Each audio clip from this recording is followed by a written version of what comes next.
Ladies and gentlemen, Shabbat Shalom, and welcome back to Devil Slayer Entertainment. I'm your host, Devil Slayer. And in this, we'll be continuing on the other half of the Book of Esther. It's getting gruesome, it's getting ugly, it's getting horrible. But let's see what happens and why we celebrate Purim. Amen. Now, let's continue reading with some background music from Becoming the Archetype. Right where we left off last time. I hope you enjoy the show.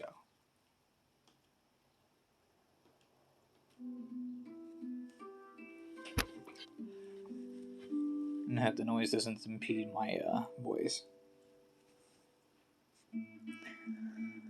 So, Chapter 6. On that night, could not the king sleep, and he commanded to bring the book of the records of the chronicles, and they were read before the king.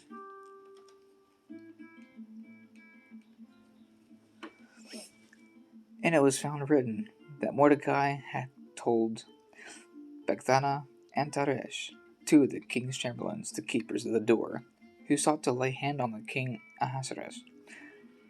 And the king said, "What honor and dignity have been done to Mordecai for this?" Then said the king's servants that ministered unto him, "There is nothing done for him." And the king said, "Who is in the court?" Now Haman was come into the outer court of the king's house to speak unto the king to hang Mordecai on the gallows that he had prepared for him. The king's servants said unto him, "Behold, Haman standeth in the court." And the king said, "Let him come in." So Haman came in, and the king said unto him, "What shall be done unto a man whom the king delighteth to honor?" Now Haman thought in his heart, "To whom would the king delight to honor more than myself?"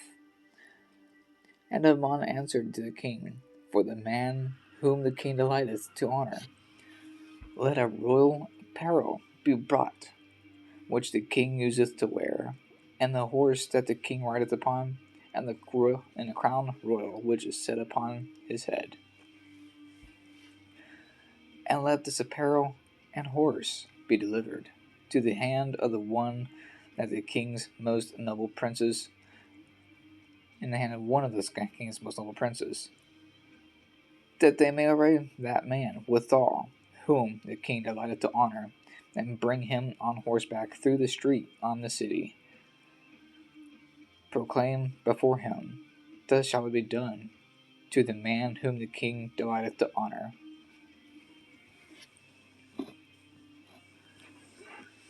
Then the king said unto Haman, "Make haste, take the apparel, and the horse, and as thou hast said, and do even so to Mordecai the Jew, that sitteth at the king's gate. Let nothing fall of all that thou hast spoken."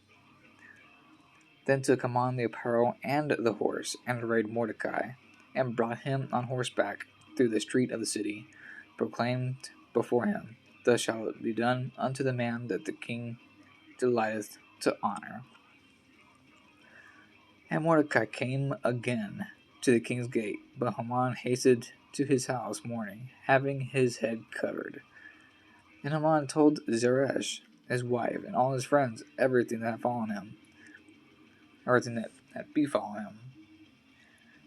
Then said his wise men and Zeresh his wife unto him, "If Mordecai be of the seed of the Jews, before whom thou hast begun to fall, thou shalt not prevail against him, but shalt surely fall before him." And while they were yet talking with him, came the king's chamberlain, and hasted to bring Haman unto the banquet that Esther had prepared. Chapter 7. So the king and Haman came to the banquet with Esther the queen. And the king said unto Esther on the second day at the banquet, "Of wine, that is my petition." Queen, what is thy petition? petition Queen Esther, and it shall be granted thee. And what is thy request? And it shall be performed, even to half of the kingdom.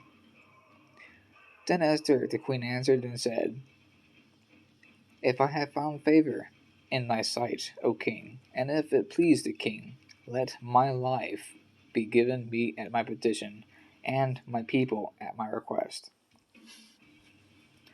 For we are sold, and I and my people to be destroyed, to be slain, and to perish. But if we had been sold for bondmen and bondwomen, I had held my tongue, although the enemy could not countervail the king's damage. Then the king Ahasuerus answered and said unto Esther, the queen, Who is he, and where is he, that durst presume in his heart to do so? And Esther said, The adversary and enemy is this wicked Haman. Then Haman was afraid before the king and the queen. And the king, arising from the banquet of wine in his wrath, went into the palace garden. And Haman stood to make a request for his life to Esther the queen, for he saw that there was evil determined against him by the king. Then the king returned out of the garden, into the place of banquet of wine. And Haman was fallen upon the bed whereon Esther was. Then said the king, Will he force the queen also before me in this house? As the word went out of the king's mouth, they covered Haman's face. And Harbonah, one of the chamberlains, said before the king, Behold, also the gallows 50 cubits high, which Haman had made for Mordecai, who had spoken good for the king, standeth in the house of Haman. Then the king said, Hang him thereon. So they hanged Haman on the gallows, and that he had prepared for Mordecai.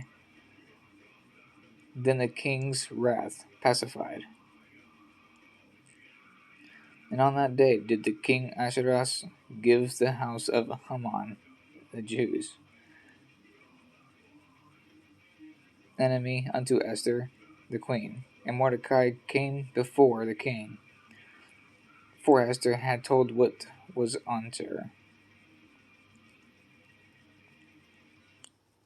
But Esther had told what he was unto her. And the king took off his ring, which he had taken from Haman, and gave it to Mordecai. And Esther set Mordecai over the house of Haman. And Esther spake yet again before the king, and fell down at his feet, and besought him with tears to put away the mischief of Haman the Agagite, and his device that he had devised against the Jews. Then the king held out a golden scepter towards Esther. So Esther arose and stood before the king, and said, If it please the king, and if I have found favor in his sight, and the things seem right before the king, and I be pleasing in his eyes, let it be written to reverse the letters devised by Haman, the son of Hammedah, the Agagite, which he wrote, to destroy the Jews, which are in all the king's provinces. For how can I endure to see that evil shall come into my people? How can I endure to see the destruction of my kindred? The king Ahasuerus said unto Esther the queen, and to Mordecai the Jew, Behold, I have given Esther the house of Haman, and him have I hanged upon the gallows, because he laid his hand upon the Jews. Write ye also for the Jews, as it liketh you, in the king's name, and seal it with the king's ring.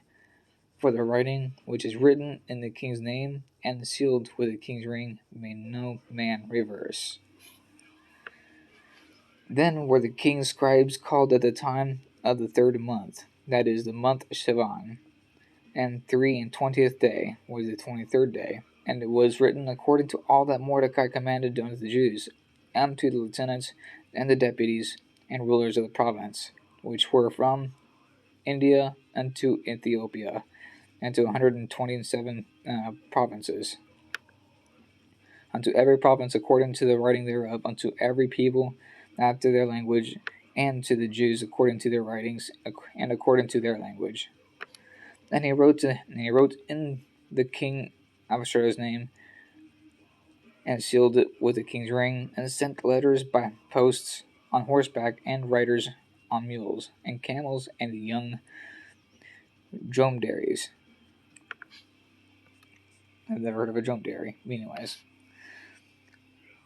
Wherein the king granted the Jews, which were in every city, and to gather themselves together, and to stand for their life, to destroy, to slay, and to cause to perish all the power of the people and provinces, and a province that would assault them, both little ones and women, and to take spoil of them for prey.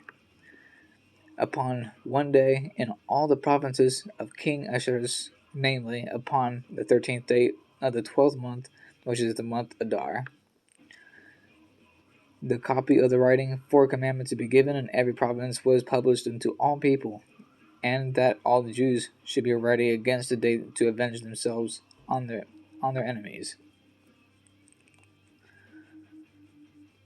So the post that rode upon mules and camels went out, being hastened and pressed on by the king's commandment, and the decree was given at Shushan the palace.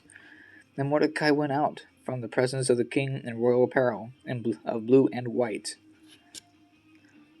and with a great crown of gold, and with a garment of fine linen and purple.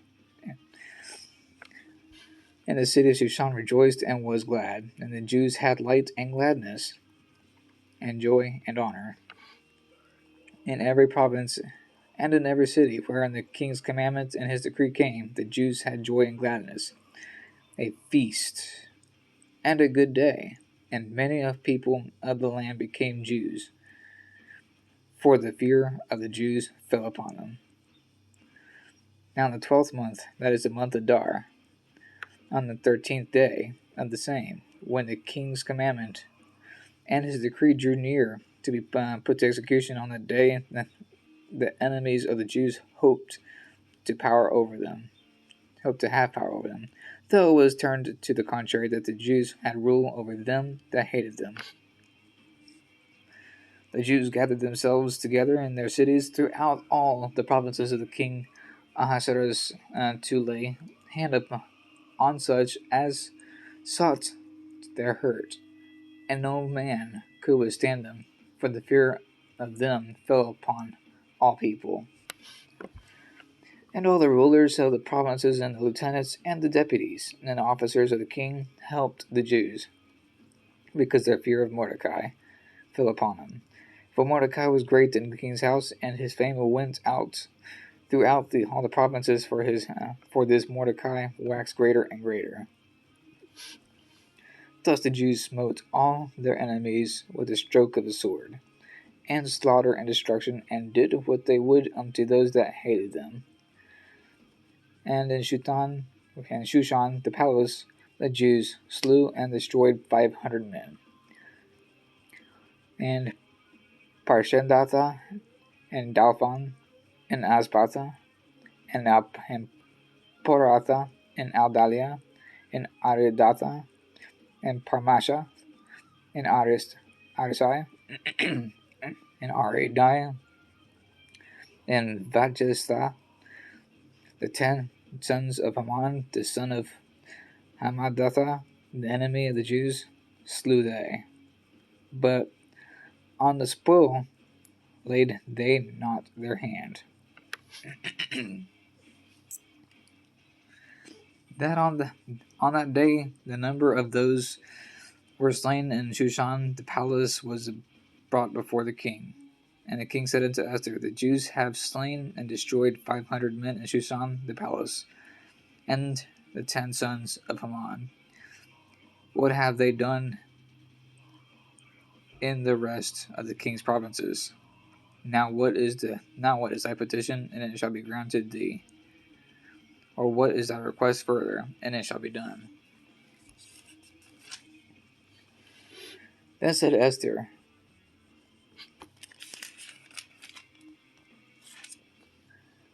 If it please the king, let it be granted to the Jews which are in Shushan, and to do tomorrow, as according to unto this day, decree, and let Haman's 10 sons be hanged upon the gallows. And the king commanded it so, and the decree was given at Shushan, and they hanged Haman's 10 sons. For the Jews that were in Shushan gathered themselves together on the 14th day also of the month of Adar, and slew 300 men at Shushan. But on the prey they laid not their hand. But the other Jews that were in the king's provinces gathered themselves together and stood for their lives, and had rest from their enemies, and slew of their foes 70 and 5,000. In other words, 75,000. But they laid not their hands on the prey. On the 13th day of the month Adar, and on the 14th day of the same rested they, and made it a day of feasting and gladness. But the Jews that were at Shushan assembled together at the 13th day, and on the 14th day, and on the 15th day of the same they rested, and made it a day of feasting and gladness. And that is why, or where that started. And I'll read that verse again, verse 18 of chapter 9. But the Jews that were at Shushan assembled together on the 13th day thereof, and on the 14th day thereof, and on the 15th day thereof. Of the same they rested, and made it a day of feasting and gladness. Therefore the Jews of the villages that dwelt in the unwalled towns made the 14th day of the month of Adar a day of gladness and feasting, and a good day, and sending portions one to another.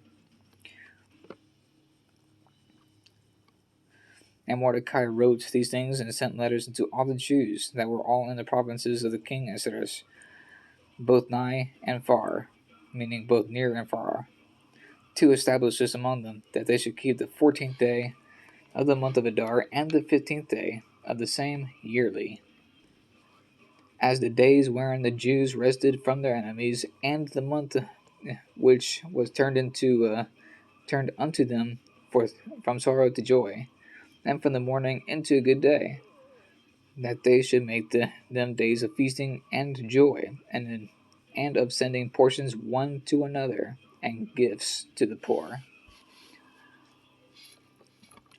And the Jews undertook to do as they had begun, and Mordecai had written unto them, because Haman the son of Hammedatha, the Agagite, the enemy of all the Jews, had devised against the Jews to destroy them, and to cast pur, that is, the lot, to consume them and to destroy them.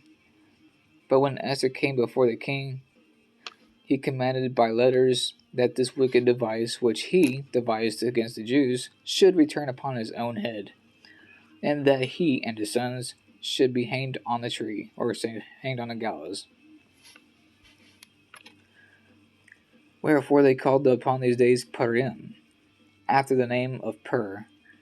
Therefore, for all the words of this letter, and of that which they had seen concerning this matter, and which had come unto them, the Jews ordained and took upon them, and upon their seed, and upon all such as joined themselves unto them, so as it should not fail, that they would keep these 2 days according to their writing, and according to their appointed time every year, and that these days should be remembered and kept throughout every generation, in every family, in every province, in every city, and that these days of Purim should not fail from among the Jews, nor the memory or the memorial of them perish from their seed. Then Esther the queen, the daughter of Abigail, and Mordecai the Jew, wrote with all authority to confirm this second letter of Purim. And he sent letters unto all the Jews into the 127 provinces of the kingdom of Ahasuerus, with words of peace and truth, to confirm these days of Purim in their appointed times according to Mordecai the Jew and Esther the queen had enjoined them, and as they had decreed for themselves and for their seed the matters of the fastings of their city. And the decree of Esther confirmed these matters of Purim, and it was written in a book. And the king Ahasuerus laid tribute upon the land and upon the isles of the sea, in other words, the islands of the sea, and all the acts of his power and of his might, and the declaration of the greatness of Mordecai, whereunto the king advanced him.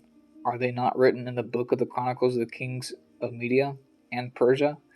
For Mordecai the Jew was next unto the king Ahasuerus, and great among the Jews, and accepted of the multitude of the brethren, seeking wealth of his people, and speaking peace to all his seed. And that, ladies and gentlemen, is why we celebrate Purim annually, 2 days of the year, every year. Now, thank you guys for tuning into this, and thank you for listening to the story of Esther, and for now learning of why we celebrate Purim, and why it's the only feast in Scripture and by Scripture that we actually do have feasts and do gifts and stuff like that. So, for those of you who once or do celebrate things like Christmas and Easter and birthdays and whatnot, well, according to Scripture, both Old and New Testament, Easter and birthdays are forbidden to practice, and the true origin of Christmas didn't actually occur to the year 300 something. So, there's actually no such thing as Christmas in Scripture, and therefore it's not to be followed. Now, this is as close to doing this as possible you can get, so if you want to do it the right way, then this is the right way to do it. 2 days of a feast where you eat and send gifts and portions to everyone else and to the poor. So, and to everyone that already knows about this, happy Purim. And thank you guys so much for tuning in again, and I love you all, and love and peace till next we meet. Lehitrot.